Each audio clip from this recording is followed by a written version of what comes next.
नमस्कार दोस्तों, मैं आपको अपना जोगिंदर चौहान स्वागत करता हूं आपके अपने यूट्यूब चैनल जिसका नाम है पावर प्लांट ज्ञानी।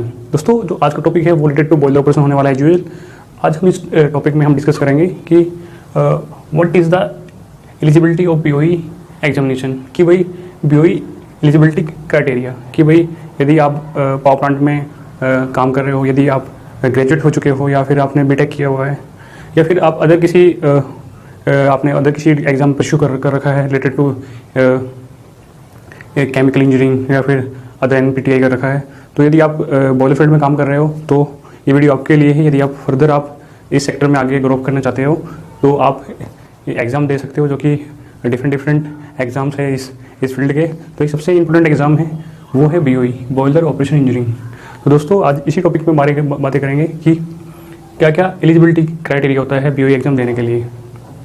तो सबसे पहले हम जो फर्स्ट पॉइंट है जो बीओई एलिजिबिलिटी के लिए एप्लीकेबल है वो है एज। यदि आप इस फील्ड में काम कर रहे हो, यदि आपने जल्दी ही आपने ग्रेजुएट हो चुके हो इंजीनियरिंग फील्ड से, तो आपकी मिनिमम एज 23 होनी चाहिए। इससे नीचे बिल्कुल भी एक्सेप्टेबल नहीं होगा। तो मिनिमम एज है जो वो है 23। तो क्या है, आपकी एज 23 होनी चाहिए उसके लिए।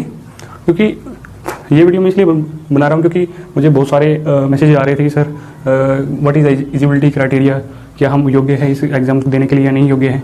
तो क्या है, मैं फर्दर एक तो रिप्लाई नहीं कर सकता, बट मैंने डिसाइड किया कि क्यों नहीं इस पर एक टॉपिक का वीडियो बना जाए और आप तक आपको शेयर किया जाए। तो दोस्तों, जो मिनिमम एज है वो है 23।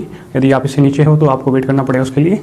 तो फर्दर है एजुकेशन से लेकर भी काफ़ी क्वेश्चनिंग आ रही थी कि सर आप हमें बताइए कि इसको क्या, जैसे कि स्पोर्ट जो बीएससी कर रहा है वो मुझे क्वेश्चन पूछ रहा है कि सर क्या मैं बीएससी कर रखा हूँ, क्या मैं बीओई एग्जाम दे सकता हूँ।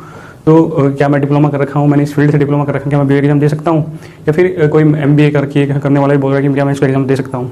तो यहाँ पे उन सभी के क्वेश्चन का आंसर मैं यहाँ पे दे रहा हूँ। कि सबसे पहले क्या एजुकेशन में क्या है, एजुकेशन में क्या चाहिए, डिग्री डिप्लोमा। तो डिग्री डिप्लोमा कौन कौन से आप जो आपकी जो स्ट्रीम है, आप कौन कौन सी स्ट्रीम से आपने डिग्री या डिप्लोमा किया हुआ है, तो वो कौन कौन से फील्ड है। एक है आप मैकेनिकल इंजीनियरिंग है, आपने यदि मैकेनिकल इंजीनियरिंग से बीटेक या डिप्लोमा किया हुआ है। इलेक्ट्रिकल से किया हुआ है तो आप भी एप्लीकेबल हो। केमिकल से किया हुआ आप तब भी एप्लीकेबल हो। पावर प्लांट से किया हुआ आपने, जैसे कि एनपीटीआई है, ठीक है, ये पोस्ट ग्रेजुएशन कराती है, तो क्या है आप तब भी एप्लीकेबल हो। प्रोडक्शन से आपने कर रखा हो तब भी आप एलिजिबल हो। यदि आपने डिग्री से प्रोडक्शन में आपने पर्टिकुलर एक उससे आपने डिग्री कर रखी हो तो तब भी एप्लीकेबल हो आप। यदि आपने इंस्ट्रूमेंटेशन इंजीनियरिंग से की है तो आप तब भी एप्लीकेबल हो। और यदि आप इंस्ट्रूमेंटेशन एंड कंट्रोल इंजीनियरिंग से किए हो तो तब भी आप एप्लीकेबल हो बीओई के लिए।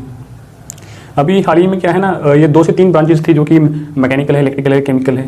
तो जिन्होंने इनसे डिग्री की रखी होती थी, क्या है वो इस एग्जाम में बैठ सकता था। ये सिर्फ 2 या 3 साल हुए जो कि एक इंस्ट्रूमेंटेशन कंट्रोल इंजीनियरिंग भी इन्होंने इंक्लूड कर दी है, तो प्रोडक्शन भी इंक्लूड कर दी है। तो पहले क्या था कि जो भी अभी ये स्टार्टिंग की मैकेनिकल और इलेक्ट्रिकल केमिकल ये 3 स्ट्रीम थी, जिससे कि हमें पता चलता था कि आप यदि इनसे आपने डिग्री की हो तो आप ये एग्ज़ाम अप्लाई कर सकते हो। तो नेक्स्ट है कि एक्सपीरियंस कितना होना चाहिए इस एग्ज़ाम को देने के लिए। मैंने यहाँ पे लिखा कि for degree holder 2 year exam. ये होगा कि जब आप 23 के हो गए और आपने 2 साल आपने किसी एक पर्टिकुलर पावर प्लांट में, कैपिटल पावर प्लांट में आपने वर्क किया है, तो क्या है आप इसको एग्ज़ाम को दे सकते हो। जो नेक्स्ट है वो है डिप्लोमा होल्डर।